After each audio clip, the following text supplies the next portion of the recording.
Guys and welcome to our YouTube channel. आज हम बात करेंगे इनकम टैक्स रिटर्न ITR के बारे में। तो सबसे पहले ये समझने की कोशिश करते हैं कि इनकम टैक्स रिटर्न ITR होता क्या है। इनकम टैक्स रिटर्न एक ऐसा फॉर्म है जहां पर टैक्स पेयर्स अपनी अर्न करी गई इनकम की इंफॉर्मेशन और उस इनकम पर जो टैक्स लगता है वो इनकम टैक्स डिपार्टमेंट को देता है। इनकम टैक्स डिपार्टमेंट ने 7 तरीके के फॉर्म निकाले हैं इनकम टैक्स रिटर्न फाइल करने के लिए, विच स्टार्ट्स फ्रॉम ITR 1, 2, 3, 4, 5, 6 एंड 7। तो अब हम ये समझते हैं कि किन किन लोगों को ITR फाइल करना पड़ेगा। सबसे पहले, अगर आपकी gross total income basic exemption limit से ज़्यादा है तो आपको ITR फाइल करना पड़ेगा। अब बेसिक एग्जेम्पशन लिमिट हर एज ग्रुप के लिए डिफरेंट है, इसे भी थोड़ा डीप में समझते हैं। अगर आपकी एज 60 ईयर्स से कम है तो आपको 2.5 लाख रुपीज़ की बेसिक एग्जेम्पशन लिमिट मिलती है। अगर आपकी एज 60 ईयर्स और 80 ईयर्स के बीच में है तो आपकी जो बेसिक एग्जेम्पशन लिमिट है वो 3 लाख रुपए है। और अगर आपकी एज 80 ईयर्स या उससे अबाव है तो आपकी जो बेसिक एग्जेम्पशन लिमिट है वो 5 लाख रुपए है। ये सारी लिमिट सिर्फ रेसिडेंट इंडिविजुअल के लिए एप्लीकेबल है। नॉन रेसिडेंट इंडिविजुअल्स के लिए basic exemption limit 2.5 lakh rupees है। अब और भी बहुत सारे रीजंस हो सकते हैं जिसकी वजह से आपको ITR फाइल करना पड़ेगा, उन्हें भी एक एक करके समझते हैं। अगर आपने कोई एग्रीगेट एक्सपेंडिचर किया है 2 लाख से ऊपर खुद के लिए या किसी और अदर पर्सन के लिए जो किसी फॉरेन कंट्री में ट्रैवल कर रहा है। अगर आपने 1 लाख से ज़्यादा का एग्रीगेट एक्सपेंडिचर इनकर करा है इलेक्ट्रिसिटी बिल को पे करने के लिए।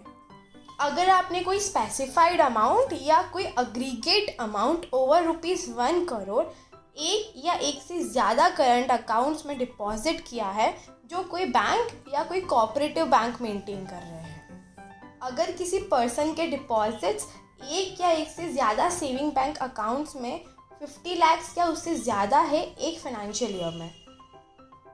अगर business sales turnover gross receipts किसी फाइनेंशियल ईयर में 60 लाख रुपीस से एक्सीड कर रही होती है। अगर प्रोफेशनल ग्रॉस रेसिप्ट्स 10 लाख रुपीस से एक्सीड कर रही है एक फाइनेंशियल ईयर में। एग्रीगेट TDS और TCS एक फाइनेंशियल ईयर में ₹25,000 या उससे ज़्यादा है। In the case of senior citizens यहाँ पर लिमिट जो है वो 50,000 तक कर दी गई है। अगर आपके पास में एक से ज़्यादा सोर्सेज ऑफ इनकम है जैसे कि house property, capital gains.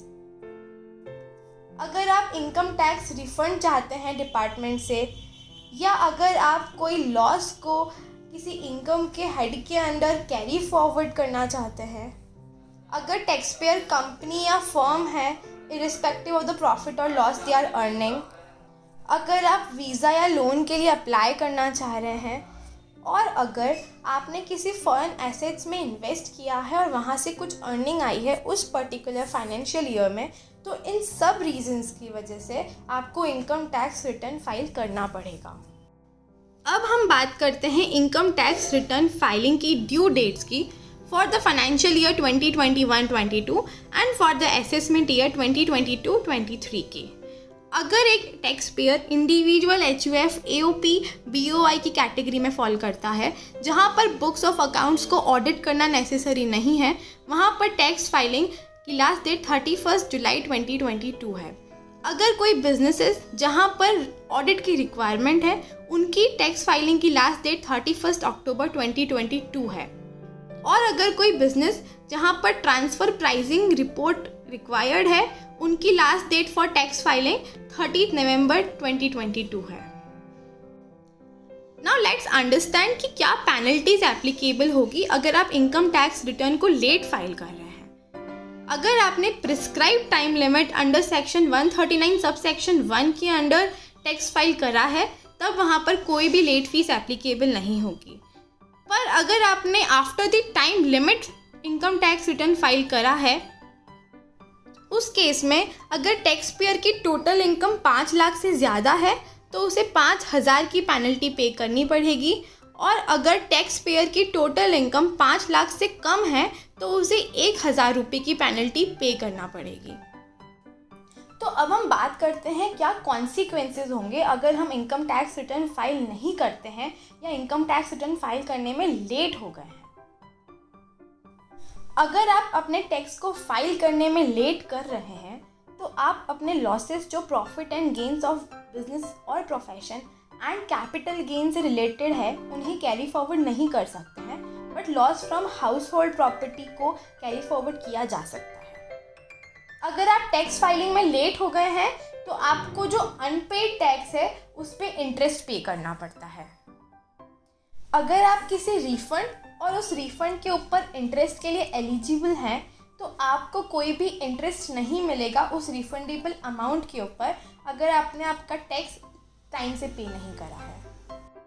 So guys, this was all for this topic, which was a very important topic, as the topic was income tax return for the financial year 2021 to 2022 and for the assessment year 2022-2023. If you liked our video, please subscribe to our channel and also comment down your views on this topic.